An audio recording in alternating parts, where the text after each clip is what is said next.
Hello, welcome to another episode of A Few Minutes with Marvin, having a fireside chat tonight. And the topic of tonight's chat or discussion is that damn hamster wheel, the cycle, right? The life cycle that you're on. And what does it mean? And why do things keep constantly repeating themselves in your life? Events, right? You're always finding yourself in a rut. You're always finding yourself under the same dark, gloomy cloud, right? With the same negative people in your life and the same humdrum, boring job that's sucking your life. Why is that? Let's find out.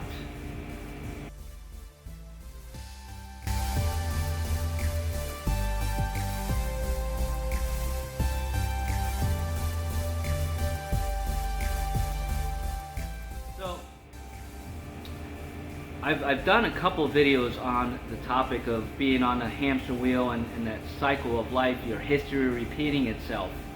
And I'll link them in the description below. And I think that it's important, right? Because I keep, even after doing those videos and being conscious that life can be a cycle if you allow it to be, I find myself coming back to certain situations. And I'm like, damn, I really thought that not conquered it, but I really thought that I got past this cycle and that I jumped off that hamster wheel, right, where I'm not going around in a loop. I finally, I'm off. I can see that wheel clearly now, and I don't want to get back on. But in life, the experiences come and go, and it just it's a comfort zone thing. I really have found that it's just something that brings you, it's a safety net, because it's something that it's something that you've done all your life. And before it wasn't an issue because you didn't realize that you were repeating the same cycles. But now, especially if you're on your spiritual awakening journey, you start seeing those things, and those deja vus aren't deja vu. It's you making the same decisions over and over that lead to the same outcomes and the same results and the same life and the same lack and the same lack of confidence and the same lack of self-esteem. It can be a never-ending cycle, and for most people it is. Most people never get off of that cycle because they don't recognize that they are in one, right? They just say, oh, this is my life, what can I do? Well, when you have that mentality, and we all have it, and we all have had it, then you're right. There's nothing you can do because you're not willing to make the changes necessary to change it. In order for you to stop repeating cycles in your life, you have to recognize that you are doing that, and you have been, right? And decide in one instance not to make that same decision again. It's really the awareness of it. Like most things in life is, you have to be aware that you are in a cycle, in a loop. And what does that look like? It looks differently for all of us, right? For example, a lot of people, and I'm one of them, I'm guilty of it. Not so much today, but I have been. And my family, I have family members and friends that are guilty of it, is that lack of money, right? And where does that stem from? You say, oh, my parents like that, and we can blame everything in the world, from historical cycles and past life traumas and victimhood, right? Victims of, abuse of any type, a victim of circumstance, a victim of your upbringing, right? We can blame all that stuff all day long. Guess what? That's what's keeping you in those historical cycles. Ding, ding, ding. We have to wake up. We have to wake up. And this is where I'm going to get real with you, because we have to make different choices. Because when you make the same choice every time, expecting a different result, you're fooling yourself, because there will never be a different result. Making the same choice every time will bring the same results every time. It may look different, it may have makeup on this time, it may look prettier this time, it's not as ugly as last time, but it's still the same thing, right? So when you act like you have no money, or you put yourself in poverty, how do you put yourself in poverty? Well, when you go to the grocery store and say, oh, instead of getting that, organic, more expensive thing, I'm going to go for the less expensive thing, right? Now you're telling yourself that you're not worthy of upgrading your life to something that can be potentially healthier, because you're afraid that you won't have enough money. That's kept me in my past in poverty, going to a certain store because it was cheaper, going to Walmart versus a little local guy on the corner, because of course Walmart's going to be cheaper because they buy in bulk, but is what they're giving better quality? Service you're getting a better quality? That's up to you to judge. But if you're only going to Walmart because it's cheaper, guess what cycle you're keeping yourself in? You're keeping yourself in the lack of wealth. You're not worthy of spending more money on yourself. You're not worthy of buying that bike at that bike shop, who's going to guarantee you that every time you bring that bike back, they're going to fix it. And if there's anything wrong, they'll put a warranty to it. They put their name behind it.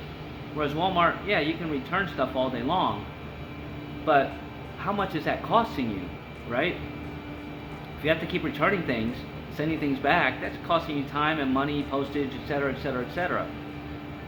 For that dollar that you saved, think of that perspective. And I'm not telling you how to live your life or how to, see your worth. But to me anymore, I don't live in lack, because first of all, I watch what I put in my body. So now I'm going to go to those little natural food stores, and I'm going to read the labels. I'm not just going to go to them because they say who they are. I want to know where they're getting their product from. And I'm going to, if it costs more, of course it's costing them more to bring it in. Yes, I'm worth that. I don't have to go, let me go to Walmart, see if I can find a cheaper brand. Not doing it anymore. And if you're continuing to do that, just know that that's a cycle that you're always going to be in.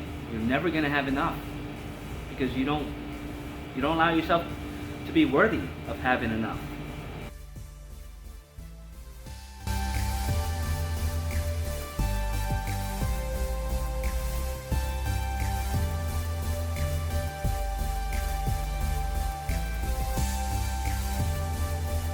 Right? You're putting yourself a value of low price, instead of seeing yourself as worthy of paying more for something that's of better quality, that's better for you, right? And that goes for appliances and all that. I don't do any of those things because I'm a minimalist now. I don't need all those extra things in my life and those distractions. I don't need the top quality this or that, in terms of bedding and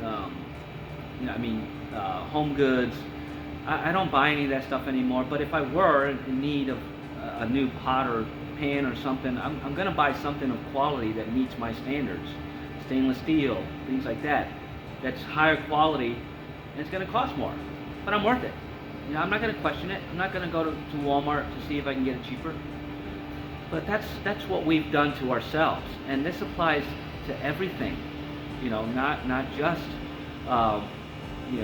those things, but the food choices that we make, right? Buying cheaper cuts of meat, buying the devil dogs and low processed foods over something that's going to cost you more, but it's going to be more healthy for you. Say greens and things like that, vegetables, right? We start believing everything that we're told, and that puts us in the cycle of somebody else's beliefs. And when you start questioning those, then that's when you start seeing that cycle and seeing that wheel that you're constantly on, because you're doing this because your parents did it, because that's where your parents went to church, that's where you grew up, so you have to live there, you have to have some kind of loyalty.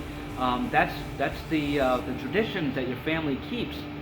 God forbid, if you don't show up to Aunt Maggie's for, Christmas, you're going to be ostracized.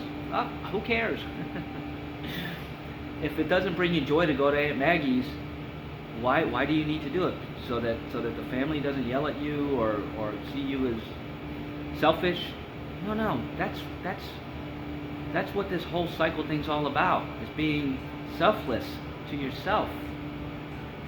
Questioning those things that don't quite resonate with you, but seeing that you've done it all your life, and what has it gotten you? Where has it led you? Are you still doing it just because everybody else did it? What would happen if you stopped doing that? And you stopped listening to certain things, and you stopped going to certain places that you were going to just because that's what you've done all your life, but it never really felt right. If it doesn't feel right to you anymore, don't keep doing it because everybody else is doing it, because everybody else tells you to do it, because your family will disown you. That's their experience to have. If you make a choice that's the best for you, that's going to get you off that hamster wheel. Who cares what anybody else thinks? And I know that sounds harsh, but we've let our lives, and TV and the news and all the propaganda builds this all up. Oh, you better do it or else this is a consequence and people are going to hate you, and you can't live your life by that anymore. And if you do, that's a choice you're making, but make sure it's a conscious choice. Make sure you're doing it because that's what you want. Don't stop doing it because I'm saying I stopped doing it. Stop doing it because you want to. And if you don't want to stop doing it, continue. But just know that it's going to keep you in a cycle, right? And if you're comfortable with that cycle, well, from my perspective, you're living the life that you choose to lead. And any consequences of that is what you chose. Because you chose to stay there instead of trying to get yourself out of your comfort zone, out of what you know, right? And try to see things from a different perspective. Have an open mind. And it doesn't matter what the topic is. It could be education, it could be religion, it could be politics, it could be sports, right? But just realize that if you claim to be a victim, right? And I'm not saying that these things that happen to us don't hurt us and don't cause pain, right? It's not where I'm going with this. Where I'm going with this is, are you labeling yourself as that, right? Does that incident now define who you are for the rest of your life? One example, if you're a victim of child abuse, or you're a victim of domestic violence, for example. You're a victim, correct? Right? You had that experience, and I sympathize, I empathize, I send you compassion and love, right? Nobody should have to go through that, but you've experienced it, right? So experience it. Look at the experience. How did you grow from it? What did you learn? How did you get out of it, right? But don't let it define who you are for the rest of your life, because that's exactly who you will be. You will not only be a victim to that perpetrator, right, or to that situation the rest of your life, but that's who you'll become. And you'll start telling people, well, I'm like this because I was abused as a child. And I know this is tough for a lot of people to get out of it. But the reality is that you have to deal with it, right? Don't run away with it, and don't become it by staying a victim to it. That's how you get out of the cycle. That's how you get off that hamster wheel, right? That's how you become independent, a free thinker and brave. You're a free person. You can't let anybody tell you what to do, how to act, how to behave. And if they become abusive, then you have to stand up for yourself. Not physically or violently. Get yourself out of the situation. Make that change. But if you choose to stay, then you're making that choice to stay in that loop. And then, let's say you finally get out of a situation and you're not confident still, or you don't seek some guidance, you're going to find another person or situation that mirrors that exactly. that keeps you right on that hamster wheel, in that loop.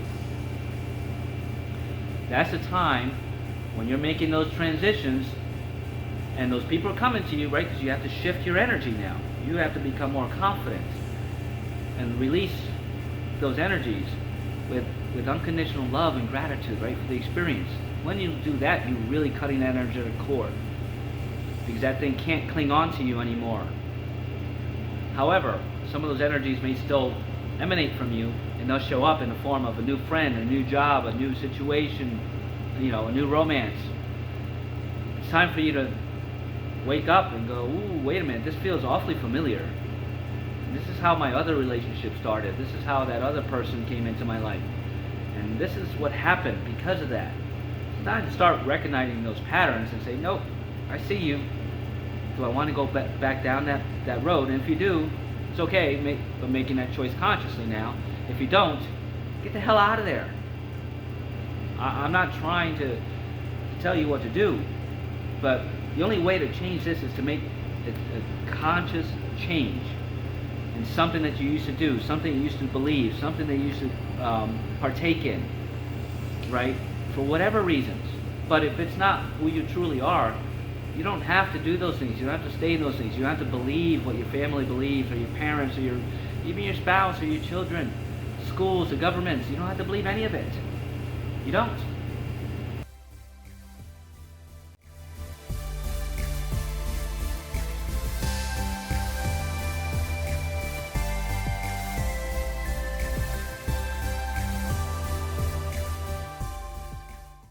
No law that says we have to believe or trust or follow other leaders. We're our own leaders. We can be our own leaders. We are miraculous. Our bodies are miraculous. I've made the right choices in my life now to stay at the same weight that I'm at. I don't need protein. I'm eating the right things that are giving me all the fuel my body needs. Right? So I don't have to look at the mirror and wonder if I'm gaining weight anymore. I know that I'm not, and I'm not going to, as long as I keep making the right choices. Is there times where I say, oh, I really want a cookie? Yeah, of course. So you have that one cookie, but make that your first and last, right? But make that conscious choice. This is the most difficult thing you're probably ever going to do in your life, is to recognize that you're stuck. And you're the one keeping yourself stuck, because you're playing into that story. You're allowing that story to be you, instead of you taking control of that narrative, of your own narrative, and say, no, I choose to stop. And I choose to any circumstances of this, any energies that are aligned with that, no longer aligned with me. I am putting a boundary against it. And if that means you have to get rid of or lose certain people in your life, friends and family members who are just keeping you in low vibration and draining you of your energy, that's okay. You have to do what's best for you first. We've never been taught to take care of ourselves first. We've all been taught to take care of others. But taking care of yourself first, man, you become an inspiration to others so that they can want to take care of themselves. And that's the purpose of my putting these videos out, right? Sharing my experiences and my stories. Not to say, look what I'm doing. Look what you can do, and look what you can do for your body, your mind, or everything. And you don't have to be spiritual to do it. You just have to make clear choices and know things that are keeping you in lack, right? And decide not to stay there. That's how you get off that hamster wheel. But you have to know that if you're a victim and you proudly say that, it's okay to share your story and experiences, saying, in my past, this is what happened to me, and this is how I broke free from it. But don't be that. Don't let those words come out of your mouth. Oh yeah, I'm a victim of child abuse, because you're just putting a wall up of energy that's gonna keep you in this vicious cycle. That's who you are. And all you're going to encounter are those types of scenarios that bring you right back to those memories. Cut free of those memories. Make different choices. Think differently. Act differently. Choose what you truly believe. What comes from your heart, not from somebody else's. You're not hurting anybody else. If they're hurt That's their experience to have, not yours. So, time for everybody to man up and be brave and take back your life. Get off that hamster wheel. Recognize that you are, and your life will change forever, for the better. You don't have to believe me, but just experiment. Change one thought, one thing in your life, and see how that one choice shifts your energies around you in your new environment. And start embracing it. So, if you're having trouble doing that, right, and you want to, but you have so much programming that you don't know what's real and what's not real to you, I can help you find what is real to you. I am a spiritual transformation coach. Here is the link to my website. Please check me out. Scheduling a free 30-minute decompression session doesn't cost you anything, but you might gain something from it. So, if you're into that, go for it. I'd love to hear from you. Also, don't forget to like this video and share it, and leave a comment and subscribe to my channel if you're moved to do so. I'm truly blessed and truly grateful. I'm choosing not to stay on that hamster wheel. I've seen it. I've been on it many times, and even after I've seen it, I've gone back on it. It's all about recognizing it, being aware of it, and jumping back off. Right? You always have to jump back off, even if it's uncomfortable. That's how you grow. So, evolve. Jump off that hamster wheel. Take a leap of faith. Really, you have to start trusting yourself to do what's right for you and not for everybody else. You're worth it. Start today. And have an amazing day.